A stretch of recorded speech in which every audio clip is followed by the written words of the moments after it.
Good, good.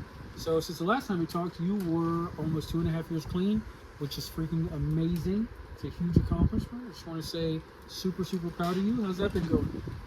All right. Just one day at a time. Okay, I hear you. I hear you. So, so just regarding that, just so we can kind of strengthen that, what do you think are some of your triggers when it comes to? Stupid people, anger, depression, Okay. So you, being chemically imbalanced in my brain. So, but I got my meds now, so I'm all right. okay. And what do the meds help you do? Stop hearing these voices. Okay. Okay. And once you stop hearing the voices, what does that allow you to do? Focus a little bit Okay.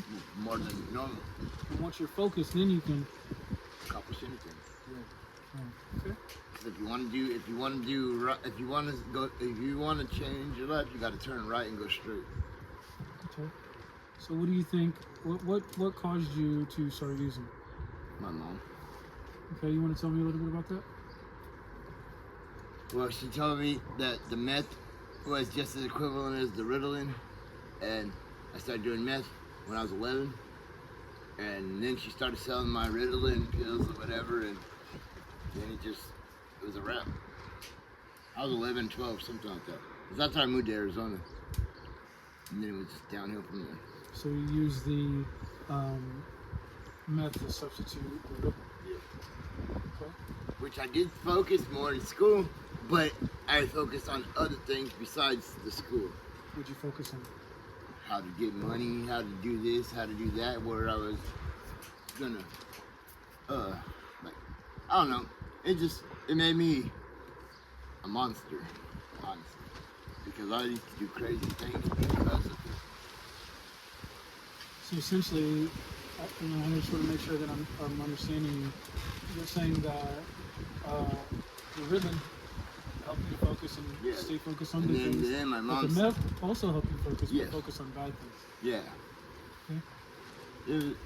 It's hard to explain, but the best part is that I'm more better than I was. I'd like to. Can you tell me about why you started using? All right, I was either 11 or 12. I don't know, I was around there. That my real mom, used to take my Ritalin and sell it or whatever. And then she said, the meth is just the same equivalent as a Ritalin or whatever, just a just an illegal version or whatever. She explained all that stuff. But then I started getting high, and it got crazy. Okay. So. And when after my grandma died or whatever, that's when it all went down because we ended up, when first it started, my grandma ended up breaking her leg or whatever because she used to manage a trailer park over there by the DMV. Well, somebody was coming up to the door or whatever, and she tripped over the cat and fell out the trailer down the stairs and broke her leg or whatever. And when she broke her leg, she started to give up. So my mom and my stupid ass stepdad moved her in with us, and then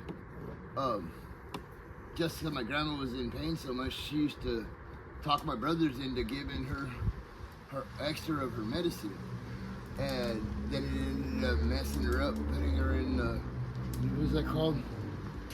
What is what are those? No. It's like where you put old people when you can't, or when they're about to die. Hospice. Yeah. And then we went to go see her. I went to see her with my mom, and then we went to go see her or whatever, and that was the last time we saw her. She ended up dying. And then 2-3 weeks later, because my mom was dealing with CPS at the time. My grandma had custody of us, and when the CPS found out that my grandma died, they were talking about trying to take us away from my mom or whatever. So my mom, in the middle of the night, that's why I'm so good at packing trucks and cars and stuff, because we ended up moving the next day. CPS called my mom, said they were going to come get us. We packed up the house and left. moved to Arizona. And then that's when the drugs came in, and it just was, it was all bad for me.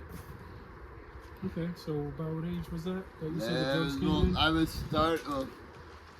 I was just. We were about to. I was about to start turning 12. Okay. Okay. Were you in school at this time, or were you not going to No, school? well, like we moved to Yuma Okay. or whatever, and I didn't go to school for the first 6 months because my mom was so high, and stepdad was so high that we never even went up to the school or whatever until I got arrested for running the streets at like 11, 12 o'clock at night or whatever, and the cops arrested me, and they tried to bring me to the house or whatever, and then they asked about, or they were talking to my mom, and they found out that I wasn't in school, and they told my mom that she was going to end up going to jail if I didn't go to school. Us kids weren't in school, and then that's how I ended up getting to school at the Newman. Okay, Richard, thank you so much for being open. I appreciate that. Can you tell me when was the last time you felt like smoking? No? I mean, my brain used to flirt. I mean, I don't know, but the feeling of it used to make me want it so bad. But now I'm not on it, but I still think about it just because that's the way my mind is. Because I feel good when I was on it. I feel like I'm on top of the world. Okay. It's because I'm a people person too, to a point. Can you tell me some things that, some triggers for you, some things that make you think about it? Anger, stupid people, depression, the list goes on. Okay. What do you think causes depression for you? Oh, everybody keeps dying. I lost my mom. I mean, I didn't really know my real dad, but I lost him. I lost my grandma Peggy. I lost my uncle Mark. My brother Robert So ended up dying. Like, and then the last time me and my brother Robert were together or whatever, he kept telling me 2025 is gonna be our year. It's gonna be our. We gotta get this, and then he ended up dying. I'm so sorry to hear that. Seriously, I'm so sorry to hear that. Like, when I was in prison, and he was in prison out here. I was in prison in Arizona, and we got on the cell phone. I hit him up on Facebook, and we were talking back and forth. And then when I needed money or whatever, he was like, I got somebody to come and give up to him, just like that. And that was it messes me up. Fucking love it. I can understand that. And I learned how to get out of the shackles around your waist, because when they put the belly, when they go to put it on, you push your belly out and then you tell them out. And as soon as they lock it and walk away, you start your gut and it falls down. Well, I was beating on the dude because he had me so mad, and I got so high before they transferred in the county. This happened in jail or something? Yeah, this happened while I was in county. I was getting high in county or whatever, and we were transporting me to prison or whatever, and the dude that was in the back of the bus with me started pissing in the back of the corner, and it got on my slippers, and I freaked out, took the shackle off, and when they stopped us at the Alhambra, they opened up the back of the door. I'm standing on dudes like this with the shoulders, hitting them with my shackles, because I was so high, and I got so mad that I blacked out, and I just beat the brakes off of them with my shackles. And I still hear screaming over it sometimes. That's why I have to take these medications. So I hear that, because I was beating him bad. There was blood on the ceiling, all over the walls, all the floor. I beat the brakes off him. I almost killed him. Do you remember your thoughts during that time? That I was gonna kill him. Do you remember what and I assume it was the... Because he got pissed on my slippers, pissing and being nasty, and I freaked out. I lost it and beat the brakes off him, almost killed him. And he had 18 staples across the top of his head. And he had 9 staples across his face, or stitches across his face. I beat the brakes off him with my shackles. How do you feel about that now? Oh, I feel bad now because, like, when I woke up out of ICU, and because I was hearing it and seeing it all over again, like it was all like I was reliving it. And when I woke up, I asked the doctor. I said, "Is he all right?" And they were all, "Who?" I said, "Never mind." I didn't want to incriminate myself. So, so it seems like anger is a huge part of your use of what do you think? What angers you so much? What are you so angry about? Because my backs have been against the wall. The odds have always been against me. So I feel like I was misplayed. Like I don't know. Like I don't know how to explain it. Like you weren't dealt a fair hand? yeah. Like I feel like some like the.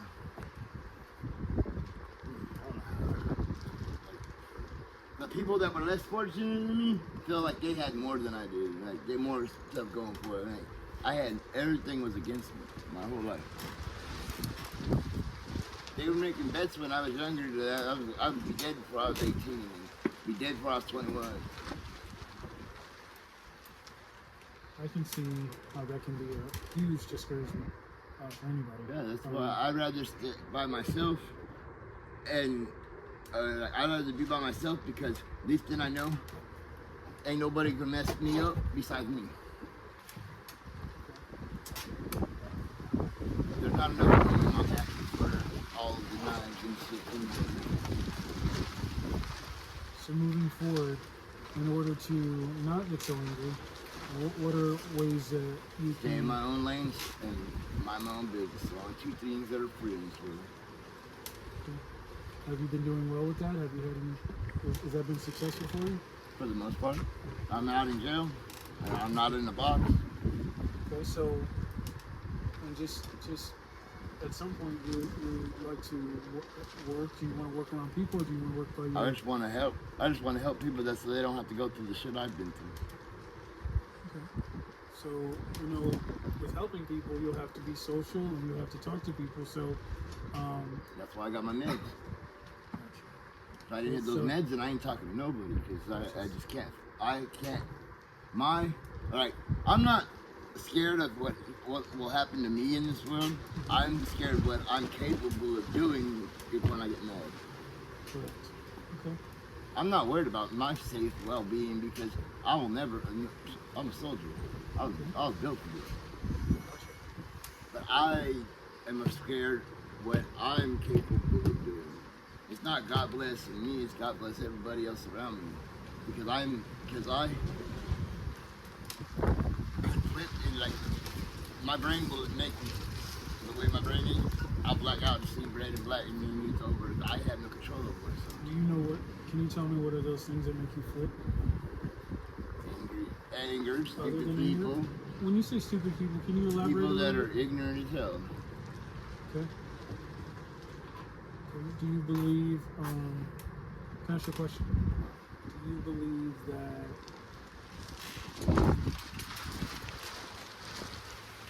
Nobody's perfect? Oh, no one's perfect.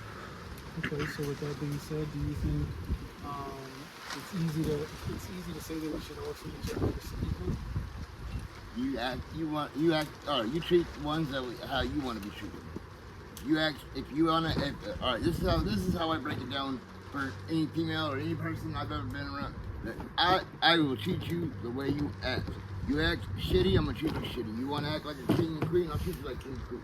But as soon as cause I match energy. If you have a shitty attitude, I'm the most shittiest person you ever meet.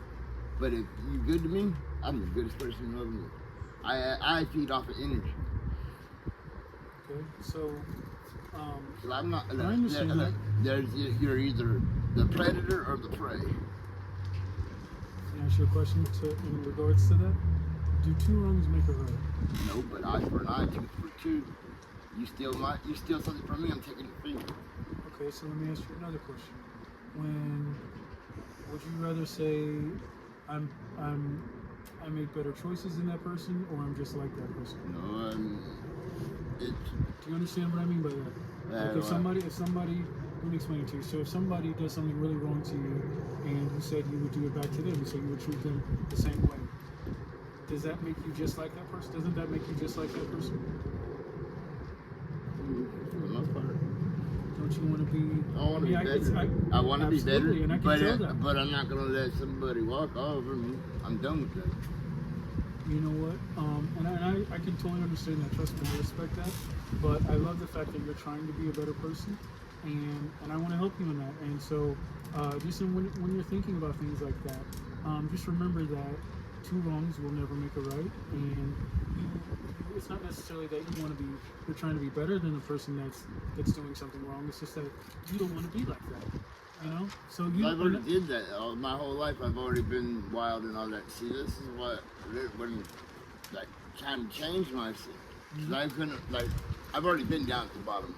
I've been at the bottom for my whole life. I mean, well, I've been in different situations now. Like when I walked out of prison, when Trump was giving all that money away, I walked out of prison with 80 racks.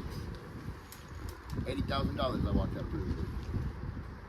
My CO3, did all that paperwork for me or whatever. I got out with all three stimuluses, 1,200, 600, 1,400. I walked out of prison with those, plus 80 racks, plus I met a chick on Facebook while I was in prison. On Facebook, she sent me $1,000 every 2 weeks for a year and a half. So I walked out with all that money. Plus I worked on the yard. But when I got out, this is one thing I did that I'm still proud of myself for. Like we went to the U-Haul and I bought a bunch of kids, sleeping bags, and all that shit. And we just opened up the door and there's something you could ride around the back of the truck. We opened up the door and I was just throwing kids and clothes to everybody. I didn't care. So you're giving back. This is the way it is. Like I was telling you before. Like the other day, walking down the street, and I see the dude. He had it, and it was just got done raining. It was still cold outside. I was coming back from downtown, and this dude had a bunch of holes in his shirt. He was just standing there. The old dude, and he had this walker, and he was holding a sign. And I even told him how to make a better sign. But I gave him a brand new shirt that was in my bag. There you go. I love it. I It's mean, amazing. It doesn't. None of this. It's all materialistic. It all can come back. I ain't worried about all that. So you have an amazing, amazing heart. And I can see that all the good that you've done. And I want to emphasize that part. I want you to think about that stuff so we can keep you from getting angry and frustrated. And That's why the Prozac comes in handy. Yes, we're grateful for the Prozac too. I'm super grateful that you are staying positive, that you are thinking better thoughts.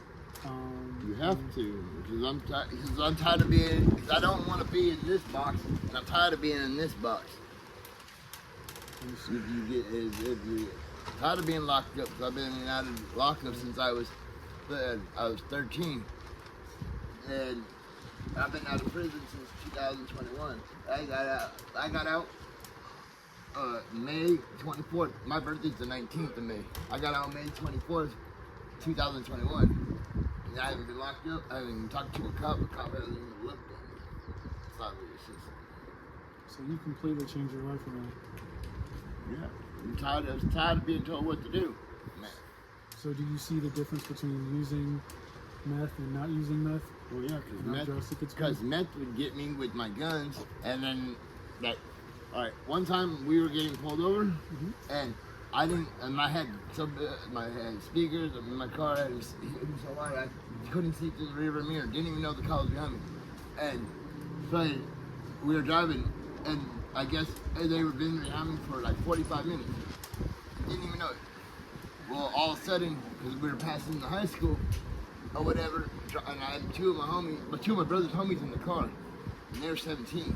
All of them, they both had guns and drugs on them or whatever, and I didn't know the cops were on me. Well, the cops were radioing to the school buses, and all of a sudden, I see the school bus come out, boom, one stop right here, and then another one, and then the other one, so I couldn't go anywhere. And then all of a sudden, the same cops pulled up, boom, boom, surround the car.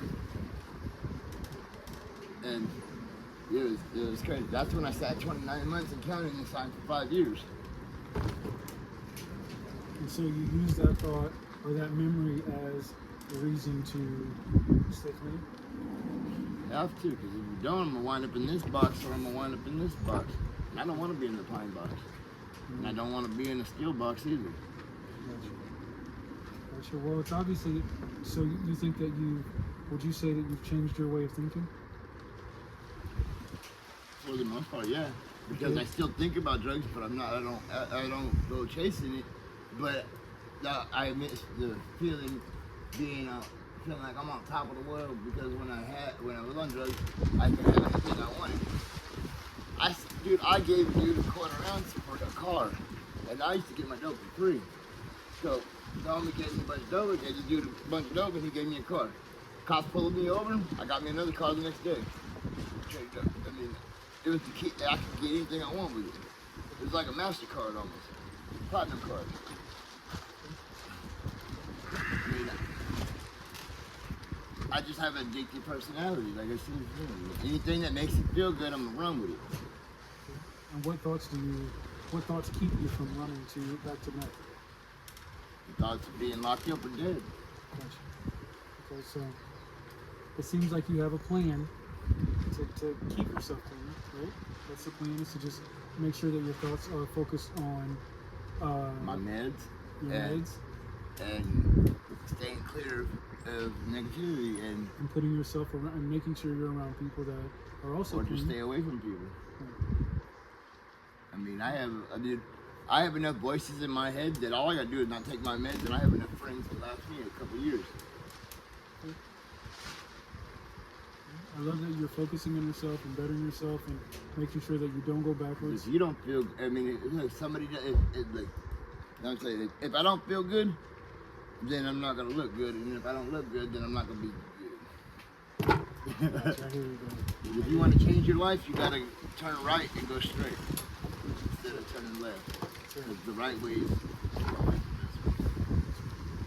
I love that you are super passionate about being a good person and trying to be the best version of yourself.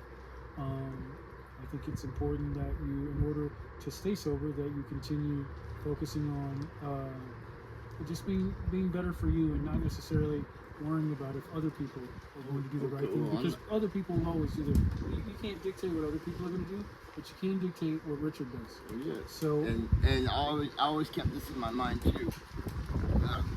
The ones that say they're down for you are the ones that are plotting your downfall. Actions mean more than words. Talk's cheap. that's true.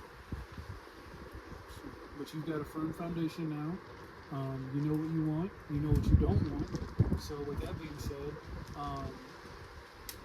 just try to work on some, just try to work on thinking positively.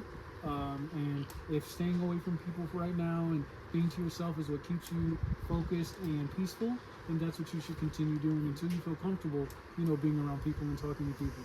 But it's obviously that you have a good heart. You have a heart just for serving people. So, Because I've taken some of this stuff from people. Like, I got tired of walking one day. I grabbed my 45 and I hit the stoplight. Dude got the dude out the car and took off. Because I got tired of walking. Now, I wasn't out to hurt him. I just got tired of walking, so I ripped him out the car and took off with him. I mean, I have to live that shit all over, like, all the time. That's why I'm on these meds. and those thoughts keep you from repeating them. Exactly. So it's I will never stop thinking about my past because I wouldn't be here. I wouldn't be the way I am today if it wasn't for my past. I shot my stepdad through the door because he pulled a gun on me and didn't pull the trigger. And I warned him. I said, if you don't pull that trigger, I'm gonna shoot you. And he didn't pull the trigger, and I shot him through the front door, in the leg. Shattered his ankle. had a lot of bad experiences, a lot of trauma. It seems like. My mom took me away from California, and that's when everything went downhill. So now I found myself. Well, I thank you for coming today, Richard. We're going to follow up with her in our next session. For now, I think it's best that you just continue thinking positive, continue keeping yourself in situations and places that will bring you peace and keep you stable and sober. And yeah, thanks.